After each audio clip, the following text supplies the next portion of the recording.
För mig är väl återkommande är väl egentligen ljuset då, i form av solen och månen. Egentligen hävdar jag ju att jag har lagt beslag på liksom himlakropparna i våra texter. Och det har behandlat både om stjärnor, solar och månar. Och änglar. Och änglar också. Fast då tänkte jag inte änglar. Det var lite mer ett uttryck jag ville liksom knorra till så att säga då, med sjunde himlen och sådär. Men himlakropparna har jag som sagt jobbat med en del. Och då är det ljuset som är med mig. Och det är så också nu, mitt yrke. Jag är liksom ljusexpert, höll jag på att säga. Jobbar med det inom arkitekturen och istället för mörker. Det går att hamna i mörker också. Det är väldigt lätt att skriva om det. Det är nästan det är en uppheppning av sig själv att skriva om det som är det goda så att säga. Mer än det onda. För jag tycker ändå, jag menar även om himlakropparna i sig är ljusa, men sättet du använder dem på, det är oerhört vemodigt. Det är ganska sorgliga sånger skulle jag säga, som man också uppfattar, och det är väl det som tilltalar just den där kombinationen av att det är lätt men ändå väldigt vemodigt. Ja, det handlar... Jag kan inte säga det, jag har ingen recept om man säger så. Jag vet inte ens hur det går till annat att jag själv känner någonting för det.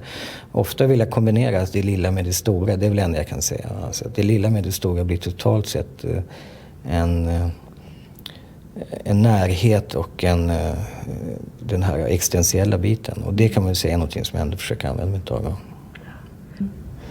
Men hur medveten var du om det här då, om du var bara drygt 20 när du skrev de här texterna? Förstod du liksom själv att du uttryckte de sakerna? Eller är det något som du har kunnat se nu?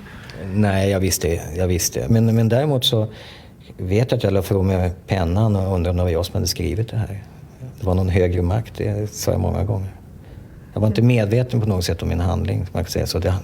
Jag var väldigt förvånad över hur min hjärna kunde så att säga, formulera de här upplevelserna i ord. Och särskilt i bild. Jag skriver väldigt mycket bild egentligen. Och jag tror att det var bilden som hjälpte mig att formulera det här. Jag såg musiken gav en bild, en vision. Den bilden skrev jag egentligen av.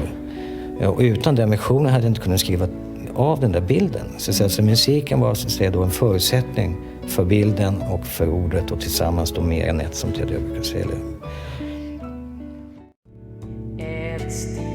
Jag såg det här silvret i håret och det vatten som är silvrigt och den här dropparna som inte riktigt blöter håret, de bara ligger kvar där som en droppe, som ett diadem.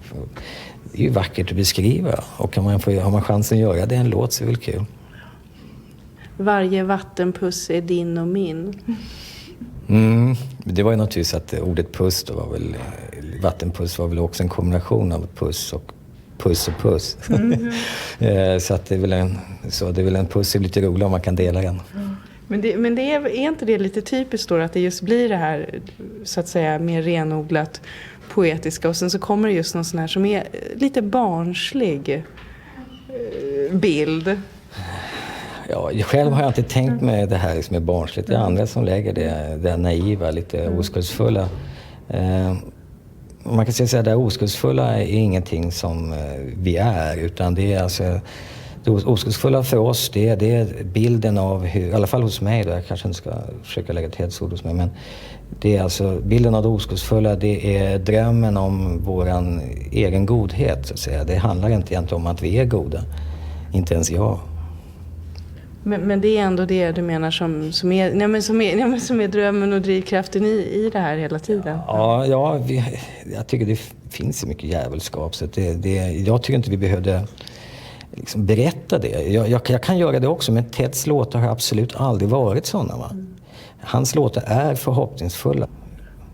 Fast som sagt, det är ändå, jag kommer ändå tillbaka till det då, att det är i så fall ett hopp som ligger väldigt nära en sorg, som kanske är en sorg som är en stor lycka, jag vet inte.